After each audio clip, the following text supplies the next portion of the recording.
Let's do this.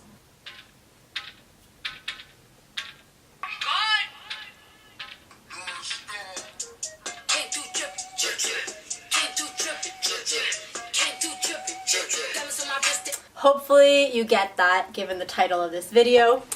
But my name is Salia and welcome to HustleSZN. Today's video is all about finding your inner goddess, your monthly cycles, Mother Nature, whatever it is you want to call it. But I'm going to be talking about periods today and what books you can read while you're on your period. This video idea is a little bit strange, but I kind of came up with it when I was thinking about back in the day when I was in high school. I was sick one day, I stayed at home, and I ended up inadvertently, well, I guess because I was lying in bed all day, I ended up reading all of 1984 and then somewhat liking it. And I just remember thinking like I was sick, but I accomplished something, so I was proud of myself, you know, and I was like, damn, I never would have read this book if I hadn't been sick. And Netflix didn't exist back then, so I couldn't be sitting there, you know, binge watching on my block instead, because I probably would have if that were the case. So I decided to come up with a tag all about women and their periods and books to read while on your period. Yeah, that's it.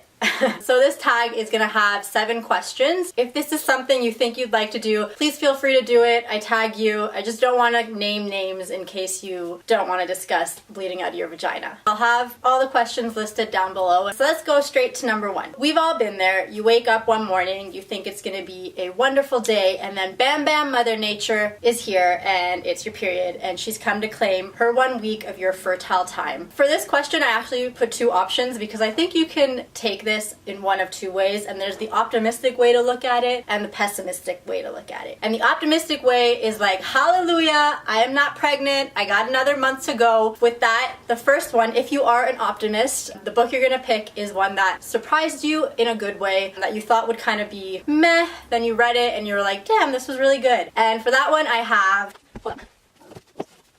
Foolish Hearts by Emma Mills. This was in last December's Owl Crate box, and I remember when I got it, I was like, I'm not really into YA contemporary, but I read it anyways, and I actually ended up really liking it. So specifically, since reading this and a couple other books, I have noticed that I have a thing for anxiety attacks in books. For some reason, I love reading about them. Some people find them triggering, but I love it. I'm trash for it. And in this one in particular, there was this amazing scene that literally made me melt. It's only like 2 lines, but essentially it revolves around somebody asking someone who's having a panic attack consent to touch them, like just to hold their hands or something to help them through. I don't know, it like got to me, it stuck with me. I still love that scene so much, and it's literally only 2 lines of this book. And I realized since reading this one, like Eliza and Her Monsters also has anxiety rep, and I loved it. And also there's a scene in Restore Me Too that revolves around a panic attack that I also loved. So I'm starting to realize about myself in general that I really like reading about panic attacks. So that's why this was such a pleasant surprise.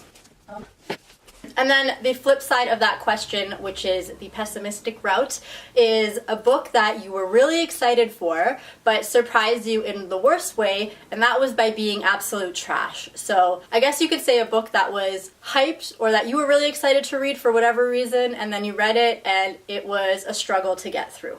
So for that one I have Flame in the Mist by Renee Audier. I had obviously heard a lot about her because she had that other series with the daggers and the roses, and everyone loved those ones. Everyone loves her as an author. I had seen some interviews that she'd done with other booktubers, and I was so excited for this one. And then I read it, and it was just, for me at least, like I really struggled to even finish this book. Like I had to really push myself. I was very disappointed. I didn't even end up bothering picking up anything else by her. So yeah, that's my pessimistic surprise. Question number 2 is, your uterus is literally ripping itself off of you and like ejecting itself. So I want you to pick a book that either destroyed you or tore your heart out or ripped your soul into pieces, whatever it is that it did, a book that caused you a lot of soul pain. For that one, I'm going to pick A Winter's Crime by Marie Rukowski. I loved this series so much, and I was so invested in the romance and all the politics and everything around the war, all of it, and it culminates in a lot of things coming together suddenly at once. This was one of the first times I remember I was reading a book, and I literally, like in the middle of it, I had to stop, put it down, take a breath, and be like, you know, like you're gonna get through this, and then try to read it again. And I just kept stopping because it was like watching a car crash unfold in front of you. Like, you wanted to stop things, but you couldn't. But you also couldn't not read the book because, you know, you're reading the book. Like, you know, you want to keep going forward, but you knew that shit was going to get so ugly before there was even a possibility if the author decides, you know, whatever she wants to do in the next book to make it better or not. And it was a lot. The interesting thing is I've reread it since, and it still hasn't become much easier to read all the things that happen. I still get really, you know, anxious when it's coming up to the parts that I'm talking about, and yeah, I think that's some really fine writing.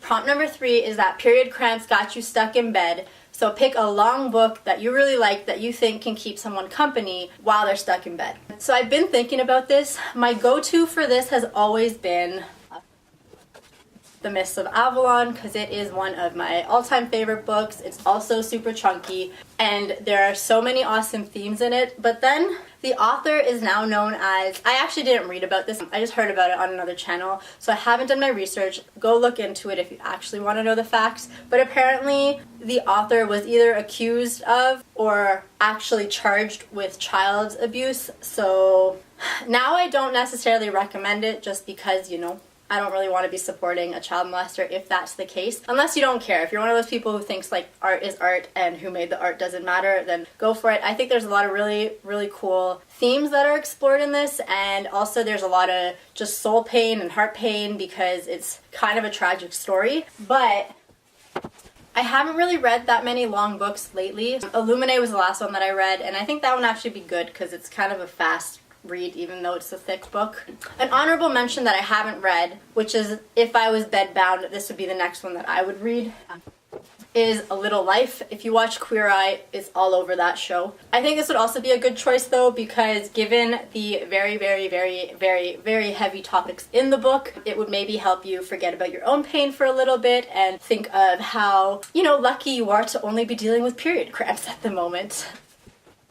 Prompt number 4 is ibuprofen, which if you didn't know is the better way to kill your pain while you're on your period, by the way. And for this prompt, it's just a book that you believe could cure a book hangover, much like Advil will cure your period cramps. So for this one, I'm actually going to do, I don't know what the name of the whole series is, I guess the Every series, but Every Breath and Every Word. And there's a third book that I don't actually have, but I've read all 3 and they're all amazing. And it falls within my rule of usually if I'm in a slump, I feel like contemporaries are the easiest way to get out of it because you don't need to take the time to understand all the world building and whatnot. And these are ones that I haven't seen too much on BookTube. Maybe they were before when I was watching BookTube, but they're by an Australian author. It follows the premise of Sherlock Holmes and Dr. Watson, but a modern twist on it. And I know that there are a couple American versions of this, but if we're being fair, I think that all the international versions of Sherlock have always been better than the American ones. They're really worth trying in my opinion if you haven't. I love them. I love the romance. I also think that there's a couple themes, at least in the first one, with regards to like coming from a small town and moving to the big city. And so I would think that they could help you cure your reading slump.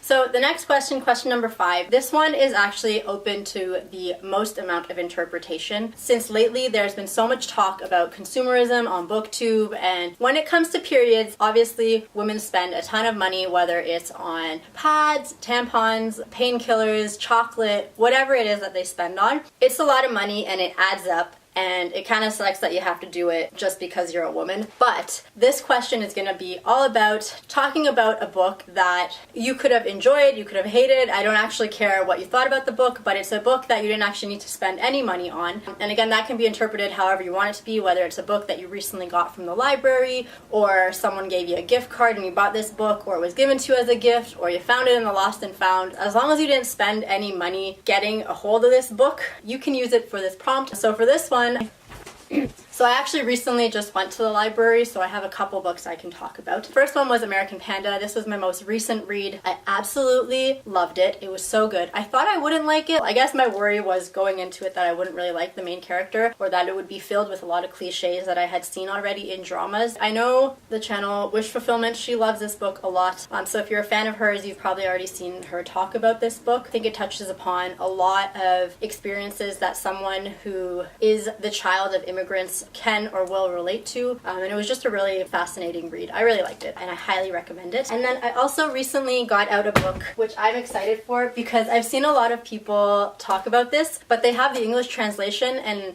I knew that the original was in French, so I'm gonna read Les Fiancés de l'Hiver. I think it's A Winter's Promise in English. I've always wanted to read a YA French book, and I tried to read some translations of Twilight, and then I tried the Selection series, and I just wasn't into it, and I figured since this one was written in French originally, maybe I'll be a bit better. And hopefully if it's written at the same level that most English YA books are, then I shouldn't have too much of a problem. Pray for me, fam. And if I can read it, I think I'll be like super proud of myself.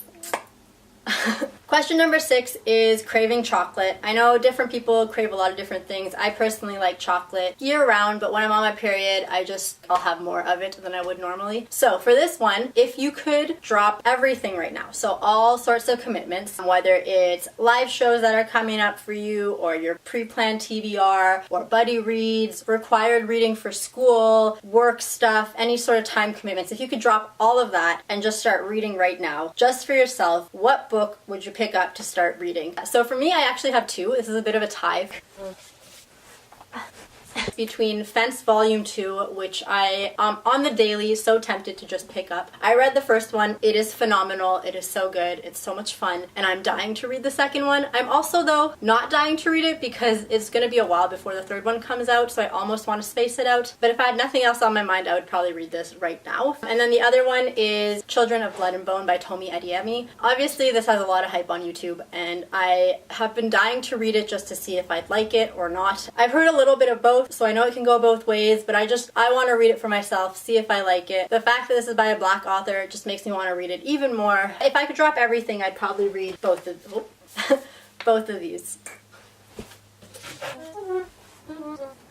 Okay, and then we finally came to the last question, 7 questions for 7 days of your period, and that one is all about recognizing the bad bitches out there who are just saying, F you, Mother Nature, I don't want my period stopping me from what I'm doing, and whether that's getting an IUD or using tampons or a Diva cup and not spending money on all, the pads and whatnot. These people just don't let their periods get in their way. For this, just pick a badass female character that you think could be a role model for someone and who doesn't let the constraints of society hold her down. I think an obvious answer for this one would be Becoming by Michelle Obama. I'm in the middle of it right now and I'm loving it, but since I haven't finished it, I can't 100% recommend it. But that would probably be one that I would pick for this. Another one, obviously, I already talked about The Winter's Curse, but Kestrel, my girl Kestrel, I think she definitely fits this role as well. She's one of my all-time favorite female characters just because I think a lot of times in YA books we're told that the main character is smart, but you don't really see it. But for her, I can really tell that it was her wit and her brains that got her through stuff, not necessarily physical strength, which is what a lot of badass YA characters are usually, just really great fighters, which is cool too, but for her specifically, it was really cool to see how she manipulates people in a world that does value strength without necessarily being an assassin or someone with magic powers. So it was really cool to see her navigate that. But since I already used her too, I don't know who else I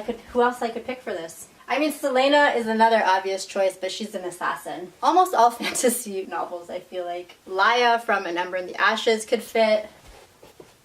I know I already used it, but I'm gonna go with Kestrel, like I just said, and explained why she's great. On a more serious note, since pregnancy scares are real, contraception is real, and your period is real, I have left some links down below from the Society of Obstetrics and Gynecology Canada, so it's a legit source that explains everything you need to know about the different forms of contraceptions, what they can't do, and maybe debunk some myths. And I know that IUDs in general probably don't get as much love as they should, because they are, in fact, a really great way to not get pregnant. So I've left all that information down below. If you are at all interested, you can check out those links. I am excited to see all of your tags and how you decide to respond to these questions. If any of you do this tag, please link me down below so that I can check it out and support as well. Damn. Bye!